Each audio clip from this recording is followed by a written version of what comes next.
And now we talk about, sir, role of audits and this ethics. तो sir generally जो government departments हैं या जो भी कंपनीज है सर, तो जो ऑडिटिंग फेज होता है बहुत ही टफ फेज होता है लोगों के लिए ना, कि भाई तो ऑडिटर की और जो सी एस हैं उनकी एक इमेज ऐसी बना दी जाती है कि भाई ऑडिटर साहब आए हैं, चाय पानी नाश्ता करा दो इनका, जो है अपना अच्छा अच्छा करके जाएंगे। तो जबकि बैकग्राउंड में लोगों को नहीं पता होता है कि how important their role is at that particular time for the survival of the company. तो if you want to summarise the role of auditing और ऑडिटर्स इन एनी ऑर्गेनाइजेशन, तो आप उसको कैसे बताना चाहेंगे सर, सी जिसको ऑडिटर्स लोग कंप्लेन करके मतलब एक मुसीबत ना समझे सर, उस वे में। कंप्लेंट इसलिए लगती है क्योंकि हम सच्चाई सामने लेकर आते हैं। अगर हम आपको बोलेंगे आपको इस पे टैक्स भरना है तो आपको लगेगा यार ये तो पैसा भरवा रहा है हमसे, but auditing is a very noble profession sir around the world. Being auditors, we always assure and we write, we give a true and fair view. It's an assurance. तो हमारी जो रिपोर्ट होती है वो पब्लिक के लिए, stake holders के लिए एक अश्योरेंस रिपोर्ट होती है कि जो कंपनी कर रही है, जो उसकी फाइनेंशियल ग्रोथ है, that is into good picture. So our job becomes very important. अगर हम कुछ गलत कर रहे हैं, अगर हम गलत चीज़ को एक्सेप्ट करके सर्टिफाई कर देते हैं एंड वी से कि नहीं ये तो सही है, तो it gives a negative picture. So that way as a auditor हमारी रिस्पॉन्सिबिलिटी भी बहुत है. कंप्लेंट ठीक है सर, वो तो कोई बड़ा फैक्ट नहीं है क्योंकि हमें उससे कोई फ़र्क नहीं पड़ता. हमें हमारी रिस्पॉन्सिबिलिटी पता है, हमें हमारा एथिक पता है, हमें हमारी इंटीग्रिटी पता है, हमें हमारा इंडिपेंडेंस पता है कि ये जो हमारे 3 पिलर्स हैं, इंडिपेंडेंस, इंटीग्रिटी एंड एथिक्स, की आपकी जो रिस्पॉन्सिबिलिटी है आपको उसको पूरी तरह निभाना है. तो आप कैसे निभा रहे हो वो आपके ऊपर डिपेंड करता है. तो हम बहुत बड़े स्टेक होल्डर्स की रिस्पॉन्सिबिलिटी को, नेशन की रिस्पॉन्सिबिलिटी को निभाते हैं.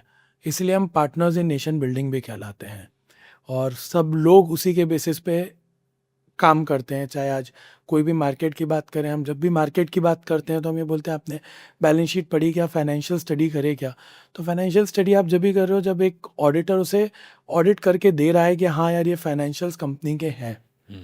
सो इसीलिए और वो है. जबकि सर इसमें एक और चीज़ मैं इसमें ऐड करना चाहूँगा कि जैसे अभी आपने कहा कि ऑडिटर्स का रोल उसके फाइनेंशियल को एनालाइज करता है सर, एंड जबकि सर जो आईसीएआई की क्वालिटी रिव्यू बोर्ड है सर 24-25 का, they have found out that 95% of the audits complaint और कंप्लेंट्स हो गया या जो भी है, अगर सीए उसको एनालाइज करता है तो इन्वेस्टर्स अराउंड 40% इन्वेस्टर्स का जो कॉन्फिडेंस है वो बूस्ट अप हो जाता है इस पर्टिकुलर कंपनी में.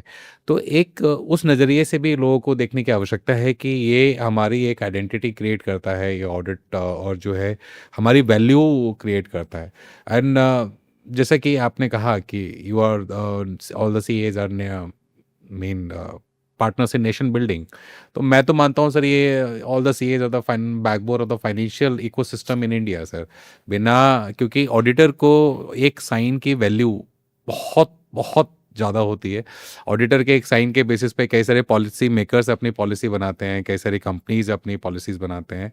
तो पीपल शुड कंसिडर सीए एक वो नैया का जो वो होता है सर, नावक जो होता हाँ है हाँ उसका. नावक होता है. एक उसकी तरह की ही सीए का काम होता है कि आपकी कंपनी को कहाँ से एक छोर से दूसरे छोर तक वो पहुंचा सकता है सर. 100% सर. कंपनी की ग्रोथ में एक सीए का बहुत बड़ा रोल होता है, यस. फाइनेंशियल कंसल्टेंट जिसे हम बोलते हैं. और that is all everywhere he is involve.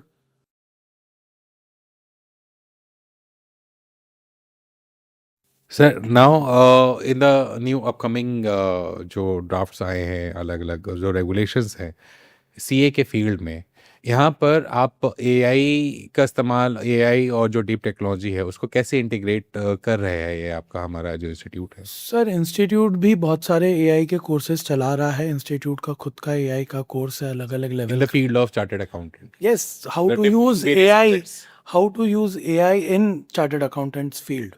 तो वो अलग अलग कोर्स करा है. इनफैक्ट उसके अलावा भी वो बाकी चीज़ें भी हमें सिखा रहा है. So that a chartered accountant is well equipped. अभी तक सिर्फ चार्टर्ड अकाउंटेंट बुक्स के सामने रहता था. तो वो एआई पढ़ के वो अपने आप को इक्विप करे so that he reduces his time. Okay. कि वो क्या काम कर रहा है, कैसे कर रहा है। तो इंस्टीट्यूट का खुद का कोर्स है, institute is spending very much huge amount into that. And इसके अलावा मैं बोलूँगा कि इंस्टीट्यूट ने चैट जीपीटी के साथ भी करा है। सारा all technical material is available, आप उस पे जाके भी पढ़ सकते हैं, आपको कुछ हेल्प चाहिए तो institute is moving along with the AI technology that is coming into picture.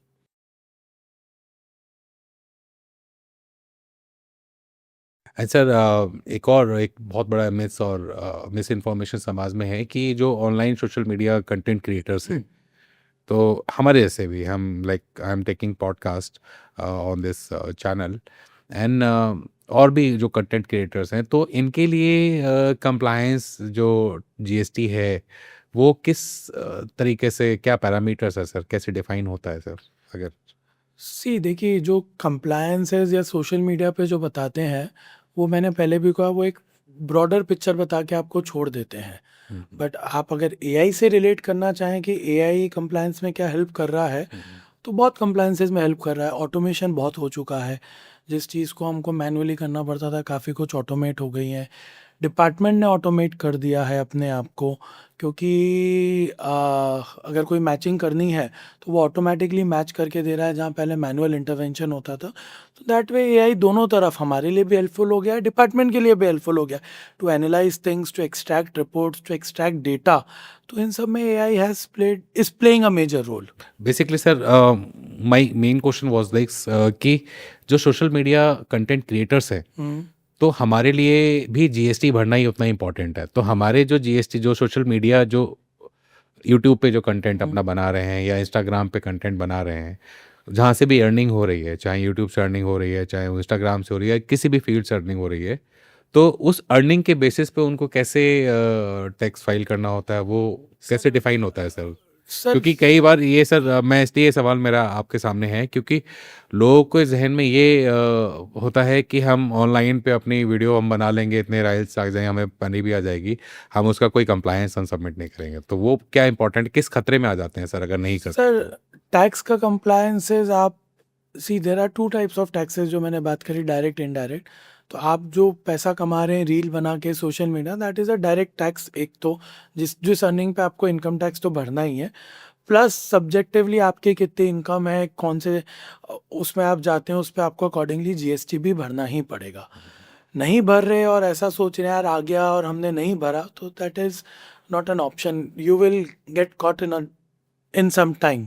क्योंकि जिस तरह से डिपार्टमेंट्स आर मूविंग, इस तरह के लोगों को बहुत आसानी से पकड़ में आ रहा है, क्योंकि डेटा पब्लिक डोमेन में बहुत सारा अवेलेबल है। तो कंप्लायंसेस जिस तरह एक नॉर्मल बिजनेसमैन के, आपके भी वैसे ही हैं। There is no separate discrimination और डिफरेंट कंप्लायंस की, आपके लिए अलग है, इनके लिए अलग है। रेट ऑफ टैक्स में वेरी, प्रोसीजर में vary, okay, but compliances is same, which will come under the income tax act or the GST act, or for that matter any other act. अगर आपकी बाहर से भी इनकम आ रही है, फॉरेन इनकम भी है, तो वो जो भी रेलिवेंट एक्ट आप पे एप्लीकेबल है, उसके अंदर आपको कंप्लायंस करना मैंडेटरी हो जाएगा। बिल्कुल बिल्कुल सर। एंड